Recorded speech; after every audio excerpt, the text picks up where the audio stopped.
Welcome to SBR Sports Picks. He's Mike Brenner. I'm Peter Loshak. We are the Odds Couple. We come to you from sportsbookreview.com. This is the NBA Odds Couples over Thursday, January 26th. Yeah, Mike Brenner, unbelievable. Let's throw the record up. Mike Brenner, unbelievable freaking call yesterday on Houston first half, but not on the full game. And I'll be damned if they didn't cover the first half and then not cover the full game. They lost the full game. They lost it outright. But You know what? There's a couple other things that bit me in the ass, but we'll move on. But 2-1, I'll take it, Pistol Pete. I'm enjoying this time at the beach, and I'm feeling really good about the picks tonight on this small slate. All right, sounds good. Well, I had a small winner yesterday as well, and there's no small winner. A winner's a winner, baby. Yeah, absolutely. And let's see. And actually, the one loser that you did have was Cleveland. That was the one that I didn't. My God, there's some questions. I read off on. Yeah, I'm telling you, you're gonna see some changes there. Something's got to change. And, I think the only one that's motivated for another title is LeBron, but he's not shooting like it. So that team's in trouble right now, Pistol. All right, well, we got 4 games tonight. I have a couple of things I'm thinking about. You got more than that you're thinking about. Well, there's only 4 games tonight, Mike Brenner. And the first one, we have Dallas and OKC. Obviously, OKC juggernaut with Westbrook. But I'm thinking they're both on a back-to-back. I'm thinking this might be a spot where Dallas is getting a little bit disrespected on the line. I'm thinking Dallas plus 9.5 might be worth a shot. Maybe even on the first half. Dallas has covered a bunch in a row, and they're actually, a little bit, they're not as bad as some people might label them as. What do you think? Well, be careful. They're banged up, okay? You have some guards that are facing serious injuries. Sure. All right? I'm going on this game, but what I'm doing is I'm taking OKC on the first quarter. Okay. First quarter. I really like that energy from Westbrook. Dallas is a slow starting team, and when you put banged up on top of that, Deron Williams back to his shooting slump and banged up, I'm all over it because I don't think Deron Williams is playing tonight. And OKC, first quarter, we're going to go with the pinnacle. Best shot it's line. just that Dallas has actually covered 6 out of the last 7. I know they have. But OKC is, another triple last night. Sure. Yeah, first quarter, Pistol. All right, and you know what I'm going to do? I'm going to take Dallas on the first half. On the full game, sorry, which is going to be a 9.5 minus 110. And I'm thinking about going with them on the first half as well. You don't like that so much. You think they're I wouldn't take Dallas on the first half. Me personally. But they start slow. And when you got a guard situation, you got an injury. Deron Williams, he's the floor general up and down that court. Okay, when he's hurt, and then again Nowitzki is working on limited minutes. This guy is not the old Nowitzki of past. I think OKC right now, as long as Westbrook's fired up, that guy runs out of no energy. I'm telling you, he's like the Energizer Bunny. So I'm again going full first quarter, but Pete, I wouldn't talk you off the ledge on the full game. Well, but first half, I'll take the full game and hope I don't get burned by it. Then pull that trigger. The other one I'm thinking about is the Lakers and Utah. I'm thinking about the under here. Utah is lost another one last night.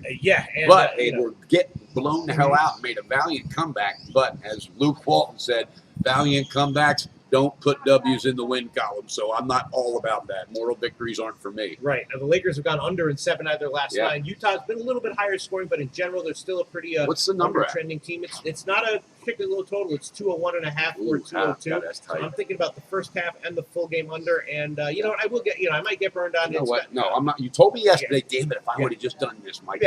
You're doing it. Pull that trigger. Under 201.5 minus 109. Okay. No, sorry. I would take the Greek line. Under 202 minus 110. See, there you go. Line shopping is everything. All right. Tell you what, I'm on that game.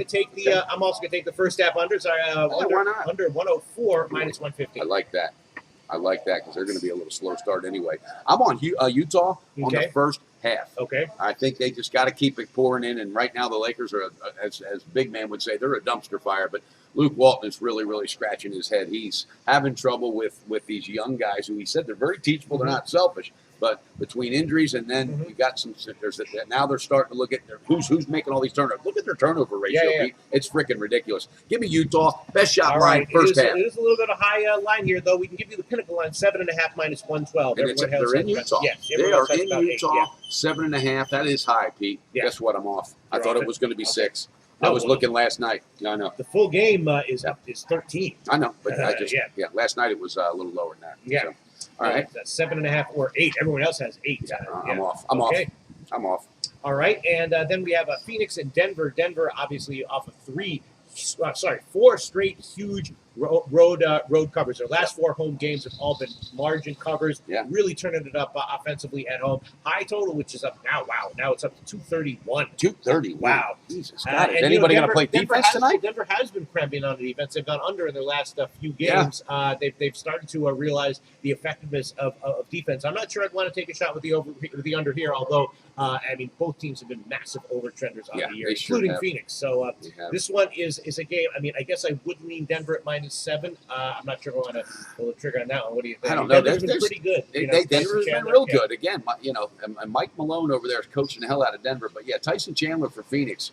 That's what worries me. And Devin Booker, I mean, that guy can put some points up. I have a hard time right now fading Phoenix on a large spread. I just do, because they're out to prove something. I don't know what it is, right? I'm off of that one, Pistol. I wouldn't talk you off the ledge, but that was one I was going to pull the trigger on Denver. Moutier, I don't think is going to be playing. He's going to be questionable. I'm just wondering if that team can bring it at home like they just did on the road. It just Phoenix, Denver's been great. 6 out of the last 7 they've covered, but Phoenix covered 10 out of the last 13. I know. Really good ATS. All right. And then the only other game that we have, of course, is looks like a 10-foot ball to me, but maybe you like something here. Indiana, Minnesota. Indiana having a lot of problems, trying to tinker with their lineup and solve things. In Minnesota, as always, a lot of talent in that lineup in general. Pacers are coming off an extra rest day. They've lost 5 of their last 6 ATS. It's a relatively small line. What do you think? I'm going all over Minnesota here. Really? Okay. Yeah, because the fact that Indiana is literally, they're putting Paul George at point guard. They don't know what to do. They're switching things around. That tells me there's nothing steady. There's no cohesiveness there. All right. And Minnesota, they're young, and Tom Thibodeau, as this season goes on, he's going to start getting more of their attention. This is the perfect game. He tells them, you can't lose this game. Best shot line, Pistol Pete, for the first half. It's actually for the first half. And the full game. I'm going both ways. Actually, strangely, gotten bet down a little bit. It opened at 4, now it's on 3.5 or 3. So we can give you Minnesota -3, -110. Yep. And then for the first half, we can give you Minnesota -1.5, -106. I'm taking it, and this is one of those. If it loses, Pete, I'm all right with it, because Minnesota's not to that point yet, but they will be. I'm telling you, Thibodeau will do his magic, but they're not at that point where I just feel it's so solid. But this is a spot that I just think is a no-brainer for some reason. It's just telling me, just like that Houston thing yesterday. So. All right, well, that's it. With no more games to cover, we covered every game. Mike, we just haven't covered every beach. Let's review our picks very quickly. Okay, I got OKC first quarter. We're going to go with the Pinnacle opener. Right. I'm shooting with Minnesota on the first half -1 and the full game -3. First half -1.5. Yeah, 1.5. Yeah, exactly. And then the Lakers. That's it. Just those 3 picks for you. Yep, those 3 picks. I pulled off. I was going to use Utah, but I pulled off. Yep. And then I'm on Dallas full game, and I'm also going to be on the Lakers Utah under and the first half under. And I'm just wondering about the Dallas first half. This feels really tempting. Yeah, if anything, that's 7.5, right? That's a big number. The first half is 5.5. Oh, 5.5. Ooh, yeah. Do you think Westbrook is going to be fired up? They're both playing on a back-to-back. I got to tell you, no. You think so? No. Okay. No. Coming down, baby. Get off that ledge. Taking them down. I'll come off it. And you think I should tail you on the Minnesota first half? I think you should tail me that, and I think you should tail me on the beach when we do Chicks picks. Yeah? Yeah. So let's go. Minnesota. All right, I'll tail you on Minnesota first half -106. That is just a blind faith tail of Mike Brenner. First half. And what about the full? You like the full game just as much? Oh, yeah, I do. Yeah? All right. No doubt. A second. I'm trying to add some units to my record here. Blind faith tail of Mike Brenner, Minnesota. I am interested to hear what Wama's picks are today. Wama, who do you like today? Are you in on this action? Or are you going to hit? Minnesota sounds good. Okay, he's on Minnesota. You know what sounds better, though? A mimosa on the beach. So let's wrap this up. Let's wrap this up. That's our NBA Odds Couple show for Thursday, and we'll be back tomorrow for the Friday show, January 27th. We would absolutely be remiss if we didn't thank all you viewers for all that you do for us, all your support, all your loyalty, and all your teamwork. Guys, we can't do it without you, and I mean that from my heart. Thank you so much. Let's get it done, but most importantly, bet responsible. Do your research before you bet. Check out our ratings guide to see which books have the best ratings and sign-up bonuses. Open up several accounts. Shop for lines at sbrodds.com. Always be ahead of the game.